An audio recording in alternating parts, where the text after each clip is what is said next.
আজকে তোমরা দেখছো, সারা পৃথিবী দেখছে, একজন 33 বছর বয়সের যুবক, এই যুবক ইমানদার ছিল।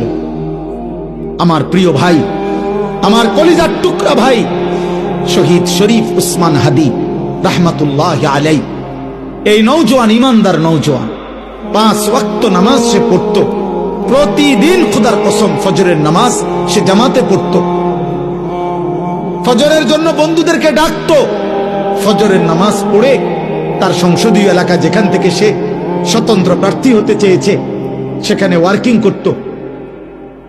যেদিন গুলিবিদ্ধ হয়েছে সেদিন তো সে জুমার নামাজ পড়ে আল্লাহকে সেজদা দিয়ে মসজিদ থেকে বাইর হয়েছে। এর কিছুক্ষণের মধ্যেই সে গুলিবিদ্ধ হয়েছে।